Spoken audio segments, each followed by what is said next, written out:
Hello friends, welcome to SSC coaching centre. दोस्तों, आज मैं आपके लिए रीजनिंग के इंपॉर्टेंट क्वेश्चन लेकर के आया हूं। तो चलिए स्टार्ट करते हैं। पहला सवाल है। पहला सवाल आप देखोगे तो ये नंबर एनालॉजी का है, जिसमें 25, 125, 36 क्वेश्चन मार्क दिया गया है। ये क्वेश्चन मार्क की वैल्यू आपको बतानी है क्या आएगी, लेकिन उससे पहले हमको यहाँ पे कुछ रिलेशन बनाने पड़ते हैं, क्योंकि जो रिलेशन यहाँ पे बनेगा उसी रिलेशन से आप संख्या यहाँ पता लगा पाओगे। तो 25 से 125 यहां पे किस तरीके से आया? अगर मैं 25 का गुना 5 से कर दूंगा तो 125 हो जाएगा। अगर मैं 36 का गुना भी 5 से करूं, देखो यहां पे मैं आपको समझाऊं कि 25 से 125 हो गया। अगर मैंने 25 का गुना 5 से कर दिया तो 125 हो जाएगा। तो क्या मैं यहां पे भी गुना 5 से करूंगा? 36 का गुना 5 से करूंगा, करके देख लेते हैं। 5 छिक्के 30, 30 का आ जाएगा 0, हासिल के 3, 5 दिया 15, 15 में हासिल के 3 जोड़ूंगा 18, कितना आ गया? 180 आ गया। और 180 आपके ऑप्शन में भी दिया गया है, 180 आपके ऑप्शन में भी दिया गया है। तो क्या ये सही जवाब हो जाएगा? अब बहुत से बच्चे होते हैं एग्जाम जब देने जाते हैं ना, सभी तरह के बच्चे होते हैं। कुछ बच्चे ऐसे होते हैं जो इस तरीके से भी करते हैं, उनको भी ऑप्शन में अपना आंसर मिल जाता है। जल्दबाजी में रहते हैं कि हमें भाई जल्दी जल्दी क्वेश्चन सॉल्व करने हैं। लेकिन मैं आपको बता दूं कि ये आंसर आपका नहीं है, क्योंकि एग्जामिनर ने इसका जो आंसर 180 रखा ही नहीं है, दूसरा रखा है। और वो किस लॉजिक पे रखा है वो मैं आपको बता देता हूं। यहां पे क्या है मेरा 25, ये 25 क्या है? 5 का स्क्वायर, और ये है 125 मतलब 5 का क्यूब। समझ में आया? जिस तरीके से ये क्या है 36 मतलब 6 का स्क्वायर, तो यहां क्या आएगा? देखो, जिस संख्या का स्क्वायर किया है उसी का क्यूब, तो जिसका स्क्वायर यहां करेंगे उसी का हम यहां पे क्यूब करेंगे, मतलब 6 का क्यूब करेंगे। 6 का क्यूब कितना होता है? 6 का क्यूब होता है 216। तो आपके जो प्रश्न का सही जवाब एग्जामिनर ने रखा है वो 216 है, पहला ऑप्शन नहीं रखा उसने। समझ में आ गया ना सभी को? अब देखते हैं अगला सवाल। अगला प्रश्न है, दी गई श्रृंखला में गलत संख्या ज्ञात करें। एक सीरीज दी गई है, देखिएगा सीरीज को 2, 5, 10, 50, 500, 5000। इस पूरी सीरीज में कोई एक संख्या गलत है, वो गलत संख्या ही आपको बतानी है क्या आएगी। ठीक है? अब सबसे जरूरी बात ये कि ऑप्शन हमारे पास 4 हैं, जिसमें 5, 50, 5000, 10, 5, 10, ठीक है, 5 भी है ऑप्शन में, 10 भी है, 50 भी है और 5000 है। यानी कि 500 नहीं है और 2 नहीं है। तो ये दो ऑप्शन ये तो हो ही नहीं सकते, कोई और गलत संख्या हो सकती है। लेकिन अगर आप यहां ध्यान से देखेंगे एक बात को मेरी, कि मैं अगर इन दोनों संख्या का गुना कर देता हूं 2 और 5 का, तो मुझे 10 मिल जाएगा, अगली संख्या मिल जाएगी। 2 पंजे 10, अगली संख्या मिल गई। ऐसे ही मैं इन दोनों का गुना करता हूं, 5 धामे 50, अगली संख्या मिल गई। भाई 10 पच्चीस 50 हो जाएगा, अगली संख्या मिल गई। वैसे ही इन दोनों का अगर मैं गुना करता हूं, ठीक है, तो 50 का गुना 10 से करूंगा तो 500 मिल जाएगा, अगली संख्या मिल गई। बिल्कुल वैसे ही इन दोनों का मैं क्या करूं? गुना करूं। 500 का 50 से करूं तो 5 पचे 25 हो जाएगा, 5 पचे 25 और 1 2 3 0 हो जाएंगे। जब मैं 500 का गुना 50 से करूंगा तो 25,000 आना चाहिए, लेकिन दिया कितना गया है? 5,000। तो जो गलत संख्या के बारे में बता रहे थे वो गलत संख्या 5,000 ही है, 5,000 है गलत संख्या। ये बिल्कुल सही जवाब है। अब देखेंगे अगला प्रश्न। अगला प्रश्न है, यदि 2 स्टार 8 स्टार 1 बराबर 81, 3 स्टार 2 स्टार 1 बराबर 27 हो तो 4 स्टार 1 स्टार 4 स्टार बराबर क्या होगा? देखिएगा, बहुत अच्छा सवाल है। सबसे पहले तो आपको यहां पे रिलेशन बनाना है कि 2 8 1 से 81 कैसे बना, 3 2 1 से 27 कैसे बना। जब आप यहां पर रिलेशन बना लोगे ना, उसी रिलेशन से ये संख्या पता लग जाएगी।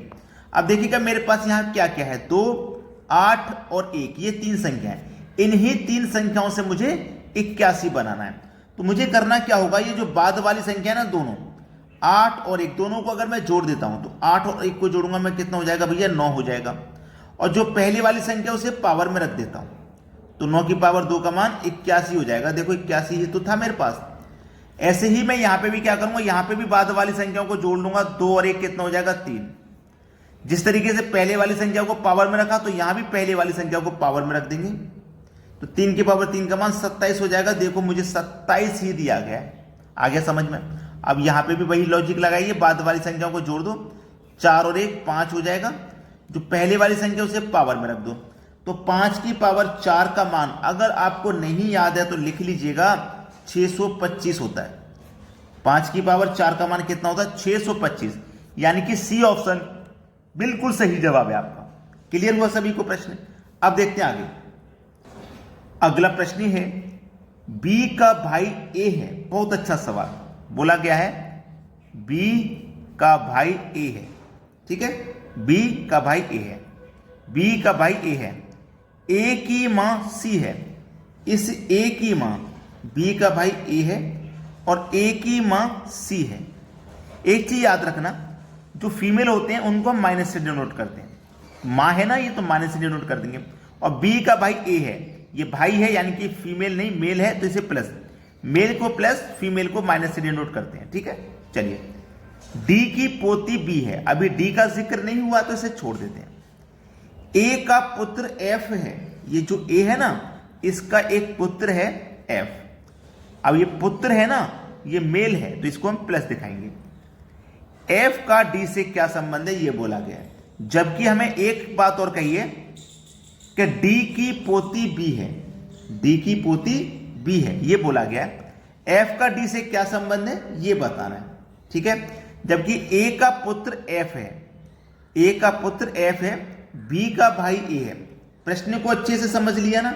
देखो बी का भाई ए है, बी का भाई ए है, ए की मां सी है, ए की मां सी है, डी की पोती बी है। ये जो बी है ना ये डी की पोती है, यानी कि ये फीमेल है, माइनस ले लो। ये कौन है? डी की पोती। डी की पोती का मतलब है जब ए की मां सी है तो बी की मां भी सी होगी। ठीक है, और सी की मां या पिताजी होंगे डी, जिनकी पोती ये बी हो जाएगी। यहां तक समझ में आ गया ना? ए की मां है ये, तो मैं मां लिख लेता हूं, तो ये बी की भी मां है। रिलेशन क्लियर है। ए का एफ कौन है? पुत्र है, पुत्र लिख लेता हूं, सारे डाउट क्लियर हो जाएंगे। ये जो बी है ना ये डी की कौन है भैया? डी की पोती बी है, डी की पोती बी है। ये जो बी है ये कौन है? डी की पोती है। सारी चीजें लिख लीजिए। अब बोला एफ का डी से क्या संबंध है, इस एफ का इस डी से क्या संबंध है ये पूछा है। परपोता होगा। कौन होगा? परपोता होगा कि नहीं होगा? भाई देखो इसकी ये पोती है और इसका ये भाई है, तो इसका ये पोता होगा और पोते का पुत्र परपोता लगेगा। सवाल समाप्त हो गया। डी ऑप्शन बिल्कुल सही जवाब है। अब देखते हैं अगला प्रश्न। अगला प्रश्न है 2 4 2 4 5 5 3 7 8 6 4 क्वेश्चन मार्क। जब मैंने ऐसे देखा तो मुझे ऐसा नहीं लगा कि संख्याओं को हम इस तरह बना सकते हैं। नीचे देखो 2 5 8 4 5 6 2 3 4 4 7 क्वेश्चन मार्क। यानी कि प्रश्न को मैं चाहे ऐसे बनाऊं चाहे ऐसे, प्रश्न तो मुझे बनाना है। कॉर्नर पे क्वेश्चन मार्क है तो मैं ऐसे करके बनाऊंगा या फिर ऐसे करके बनाऊंगा। प्रश्न में कहीं पे भी बड़ी संख्या नहीं दी गई है जिससे कि हमें हिंट मिल जाए प्रश्न हमें कैसे करना है। अब आपको खुद ही दिमाग लगाना पड़ेगा। अगर मैं प्रश्न को ऐसे देखूं तो मुझे ये देखना है कि ये मेरा 8 कैसे बनेगा। तो ये जो 8 है मेरा इस 2 से और इस 5 से ही तो बनेगा, इन दोनों से बनेगा। तो देखिएगा 2 से 5 कितना अधिक है? आप बोलेंगे सर 2 में 3 जोड़ दीजिए 5 हो जाएगा। यानी कि जो 5 है ना 2 से 3 अधिक है ना? समझ लेना। अभी अब मैं क्या करूंगा, इन दोनों को जोड़ दूंगा। इस 3 को इस 5 को प्लस कर दो, 3 और 5 8 हो गया। हो गया कि नहीं हो गया? ऐसे ही देखो 4 से 5 कितना अधिक है? 1 अधिक है। तो इस 1 को इस 5 को जोड़ दो, 5 और 1 6 हो गया। हो गया कि नहीं हो गया? ऐसे देखो 2 से 3 कितना अधिक है? 1 अधिक है। तो इस 1 और इस 3 को जोड़ेंगे तो देखो 4 मिल गया। ऐसे ही 4 से 7 कितना अधिक है? आप बोलेंगे सर 3। तो इस 3 और इस 7 को जोड़ दीजिए, कितना मिल जाएगा? 10 मिल जाएगा। सवाल खत्म। सवाल तो वैसे बहुत मुश्किल था, लेकिन जिस तरीके से मैंने आपको बताया कम समय में भी समझ में आ गया। और कोई बच्चा ऐसा नहीं होगा जिसकी समझ में नहीं आया हो। बस आपसे एक ही रिक्वेस्ट है कि वीडियो को लाइक और शेयर जरूर कर दें। ठीक है दोस्तों, धन्यवाद।